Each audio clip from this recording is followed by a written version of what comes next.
घंटों का काम मिनटों में, हर काम हो आसान, ऐसा ही एक तरीका मैं आज आपके साथ शेयर करने वाली हूँ। तो हाय एवरीवन, मैं हूँ छाया। स्वागत है आपका हमारे माँ बेटी किचन पर। तो आज मैं आपके साथ कच्चे आम से आमचूर पाउडर बनाने का ऐसा तरीका शेयर करने वाली हूँ जिसे आप मिनटों में बनाकर तैयार कर पाएंगे, वो भी बिना धूप के। 2 तरीके मैं आपके साथ शेयर करूंगी, जो तरीका आपको पसंद हो उस तरीके से आप इस आमचूर पाउडर को बना सकते हैं। साथ ही मैं आपको बताऊंगी कैसे आप बिना खराब हुए इस आमचूर पाउडर को सालों साल स्टोर कर सकते हैं। तो जिसके लिए मैंने आधा किलो कच्चा आम ले लिया है, आप अपने रिक्वायरमेंट के हिसाब से बना सकते हैं।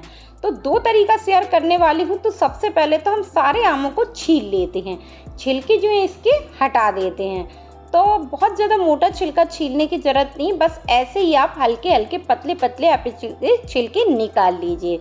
इससे क्या होगा, जो आमचूर पाउडर का कलर होगा ना एकदम बढ़िया आएगा, जैसा वाइट होता है ना एकदम मार्केट जैसा बिल्कुल कलर आएगा। यदि आप चाहें तो इन छिलके को ना उतारिएगा, इससे जो कलर है ना हमारे आमचूर पाउडर का डाउन हो जाएगा। तो ये आपकी चॉइस है, आप छील कर बनाना चाहते हैं कि बिना छीले। लेकिन मैंने सारे आम को ऐसे ही छील लिया है, क्योंकि जो वाइट आमचूर पाउडर होता है ना वो काफ़ी अच्छा लगता है। इससे हम काफ़ी और भी रेसिपी बना सकते हैं।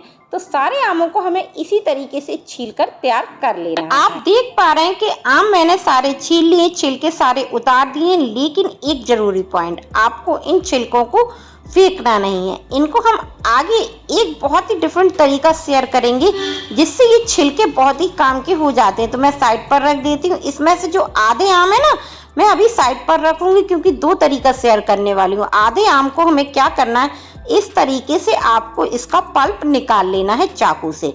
बहुत ज़्यादा पतला पीस करने की ज़रूरत नहीं है, बस ऐसे ही थोड़ा थोड़ा सा आप मोटा मोटा निकाल लीजिए।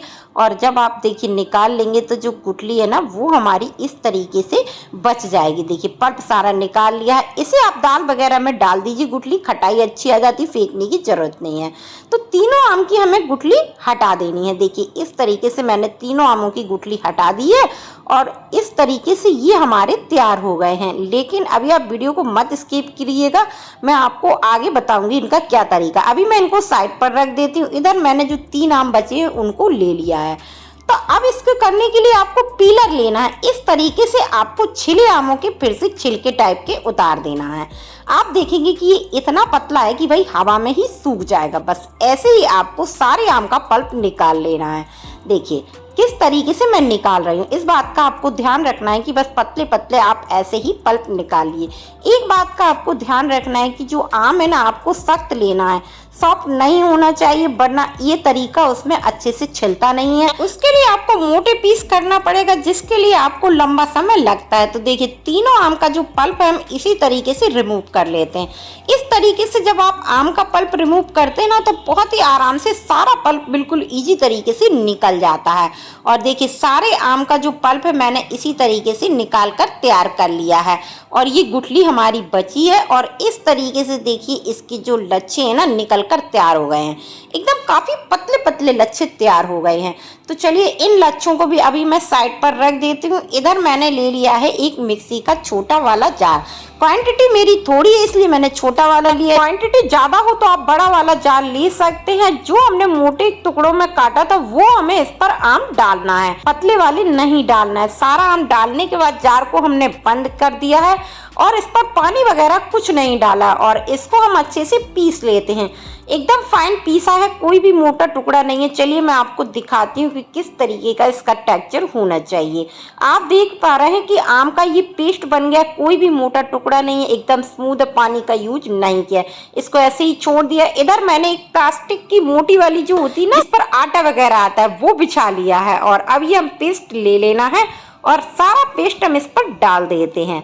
अब किसी स्पून के सहारे से आप इस तरीके से इसको पतला, एकदम पतला, जितना हो सके आपको उतना पतला फैलाना है। जितना पतला आप फैलाएंगे उतना कम समय आपका इसका सूखने में लगेगा, उतना ही फटाफट हमारा ये आमचूर पाउडर बनकर तैयार हो जाएगा।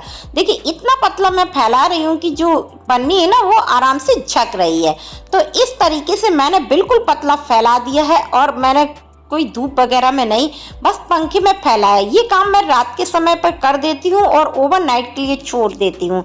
इतना पतला है कि ओवरनाइट में पंखे में आराम से सूख जाता है। इधर दूसरे साइड भी मैंने एक मोटी वाली पॉलीथीन पर ये जो पतले वाले लच्छे बनाए थे ये सारे डाल दिए हैं और हाथों से हम बिल्कुल पतला पतला सा फैला देते हैं कि एक एक लच्छा हो जाए। बहुत ही आराम से फैल जाता है। तो यकीन मानिए पंखे की हवा में ये ओवरनाइट में आराम से सूख जाते हैं, ये लच्छे हो और वो पापड़ की तरह। कई बार आपने अमचूर पाउडर और अमचूर बनाया होगा जिसको आपको बहुत लंबे समय तक सुखाना पड़ता है, धूप की जरूरत पड़ती है। ये ऐसे ही बिना धूप के ओवरनाइट सूख जाता है। यदि धूप आती है तो 2 घंटे में ये सूख कर तैयार हो जाता है। तो चलिए मैं इसी तरीके से इसको ओवरनाइट के लिए छोड़ देती हूँ की। और ये देखिए नेक्स्ट मॉर्निंग ये जो है ना बिल्कुल सूख चुका है। मैं आपको दिखाऊं कि एकदम पापड़ की तरह है, बिल्कुल चुट्ट चुट्ट टूट रहा है, काफी कड़क हो गया है। और सबसे बड़ी बात, कोई तेल वगैरह लगाने की जरूरत नहीं पड़ता है, बिल्कुल आराम से निकल जाता है, पन्नी पर बिल्कुल भी नहीं चिपकता सूखने के बाद। और ये देखिए इस तरीके से कितने आराम से ये निकल गया है। और देखिए बहुत ही पतला है तो सूखने में बिल्कुल भी समय नहीं लगता है। तो चलिए मैं इसको एक प्लेट पर निकाल लेती हूँ। देखिए इसको निकाल लिया है, अभी मैं इसको साइड पर रख देती हूँ। चलिए मैं दूसरा भी दिखाती हूँ कि दूसरा भी हमारा सूख गया है। देखिए ये भी हमारा अच्छे से सूख गया है, आर पार उंगली दिख रही, इतना पतला है। पॉलीथीन पर बिल्कुल भी नहीं चिपका है, कोई ऑयल लगाने की जरूरत नहीं है। और जैसे चिप्स होती ना एकदम कड़ कड़ कड़ ऐसे बोल रही है, ऐसे आवाज आने लगती है। यकीन मानिए आप इस तरीके से जब ये अमचूर और अमचूर पाउडर बनाएंगे तो तरीके सारे भूल जाएंगे। तो चलिए मैं इसको भी एक प्लेट पर निकाल लेती हूँ। तो दोनों ये हमारे बनकर तैयार हो गए हैं। जो तरीका आपको पसंद हो उस तरीके का आप यूज कर सकते हैं। तो चलिए ये तो बन चुके हैं। चलिए अब मैं आपको इनका अमचूर पाउडर बना के बताने वाली हूँ। मिक्सी का छोटा वाला जार लिया है क्योंकि मैंने आपको बताया था क्वांटिटी कम है। तो जो ये हमने चिप्स टाइप के बनाए थे पहले मैंने इसको डाल दिया है सारे। अब हम इस जार को बंद कर देते हैं। इतने पतले हैं कि ये बहुत ही फटाफट से एकदम फाइन पाउडर बन जाता है। आपको इन्हें पीसने के बाद छानने की कोई ज़रूरत नहीं है। तो देखिए इस तरीके से मैंने इस पाउडर को पीस लिया है। तो चलिए मैं आपको दिखाती हूँ कि ये हमारा कितना फाइन पाउडर बना है। देखिए बहुत ही अच्छा एकदम वाइट कलर का, ये मार्केट से कई गुना बिना मिलावट का ये हमारा आमचूर पाउडर बनकर तैयार हो गया है। तो चलिए मैं इसको एक प्लेट पर निकाल लिया है। देखिए कितना बढ़िया बना है। तो इसको साइड पर रख देती हूँ। वापस से वही जार लिया है और ये हमने पापड़ की तरह बनाया था ये भी हमने सारा डाल दिया है। इसको जार को हम बंद कर देते हैं। इसको भी हम ऐसे तरीके से पीसा था वैसे ही पीस लेते हैं। देखिए ये पाउडर भी हमारा बन गया है, बिल्कुल फटाफट से पिस जाता है, बिल्कुल भी समय नहीं लगता है। मैं आपको दिखाऊंगी। देखिए ये वाला भी हमारा एकदम फाइन पाउडर बना है। बहुत ही बढ़िया ये पाउडर हमारा बना है, एकदम बहुत ही हेल्दी वे पर हमने इसको बनाया है। इसको भी मैंने वापस से उसी प्लेट पर निकाल दिया है। अब इसको लंबे समय तक कैसे स्टोर करना है, तो इसके लिए आपको क्या करना है, हमने 1/4 चम्मच के करीब आधा किलो पर नमक डाला। इसको अच्छे से मिला देते हैं तो अमचूर पाउडर पर बिल्कुल भी कीड़े नहीं लगते। किसी भी डब्बे पर आप इसे स्टोर कर सकते हैं, सालों साल ये बिल्कुल भी खराब नहीं होगा। ये आई होप फ्रेंड्स आपको ये तरीका अमचूर पाउडर बनाने का बहुत पसंद आया होगा। इस तरीके के अमचूर पाउडर से आप चटनी बना सकते हैं, शरबत बना सकते हैं। तो फ्रेंड्स वीडियो पसंद आया हो तो वीडियो को लाइक शेयर और चैनल को सब्सक्राइब करना ना भूलिएगा। मिलते हैं नेक्स्ट रेसिपी के साथ, तब तक के लिए बाय बाय।